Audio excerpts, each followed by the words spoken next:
For the elevated push-up, the first thing we want to do is make sure that we have some type of sturdy anchor point or platform that we're going to be using to push off of.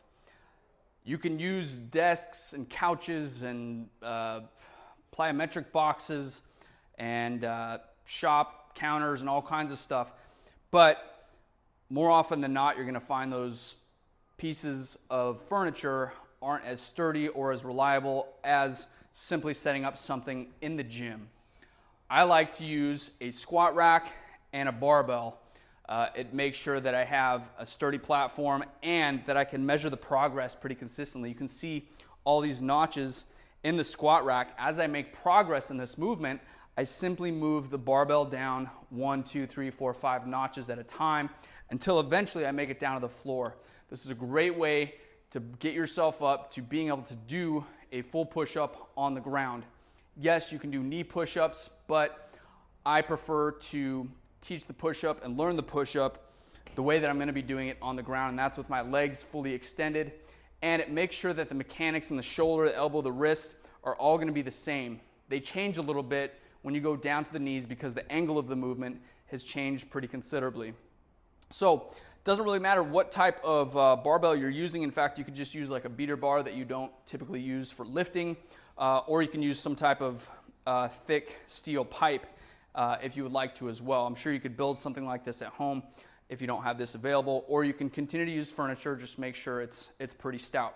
So for the purpose of this today, first thing you want to do is make sure that both of these J-cups are the same height, and make sure that you acknowledge where they're at so that you can reference that for each time after. If you're not measuring where the height of the J-hooks are, you're not going to be able to tell if you're actually making progress.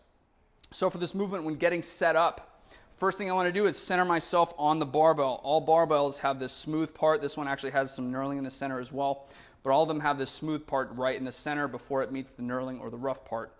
I'm going to use that as a reference point to center myself, making sure that both J-hooks are equal distance from the center of the barbell. So once I've centered myself on the barbell, the next thing I'm going to do is grab that barbell shoulder width apart. Once I wrap my thumb and fingers around, I'm going to make sure my wrists are straight and they're not bent back. And when you grab shoulder width apart, make sure it is shoulder width apart. Make sure you're not outside of shoulder width. Make sure you're not inside. Wrap the thumb and fingers around securely. Make sure, again, the wrists are straight and they're not bent back like so. Once I've established my grip, the next thing I'm going to do is I'm going to imagine like I'm bending that barbell backwards, creating that tension, and I'm going to rotate my biceps forward as I screw my shoulder into my upper back. Next thing I'm going to do, feet are together, and I'm going to drive my heels back into the ground, and I'm going to bring myself forward into that push-up position. I'm going to squeeze my glutes. I'm going to squeeze my legs together to create this tension all the way down from my heels, up through my hips and torso, into my shoulders and upper back. Now I have tension going from the hands up towards the center of my body and from my feet up towards the center as well. From here, I'm going to make sure my head is neutral. I don't want to look up. I don't want to have my chin tucked.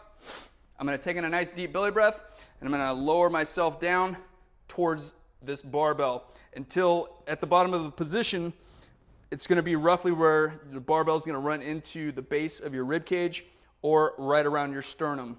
Make sure as you come down, your upper arm and your forearm are forming this 90-degree angle. We want to avoid having this excessive bend in the elbow. We just want to go for that 90 degrees.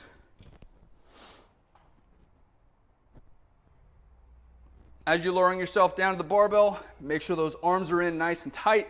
We want to avoid having those elbows pop out to the sides.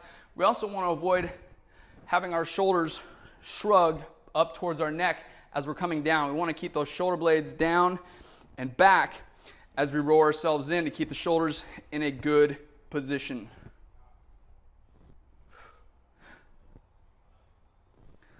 Lastly, we've discussed the elbows coming out and the shoulders coming forward. We also want to make sure the hips aren't dropping and they're not coming back. Especially with the elevated push-up, it's very common to have people not quite be aware of where their hips are at. Make sure they stay in line with the rest of your body from your heels all the way up towards your shoulders so that your whole body is moving as a unit up and down through this range of motion. Once complete, one foot up, go ahead and release. From there, as you make progress, simply move the J-cups down and make your way to the floor. That's how you do an elevated push-up.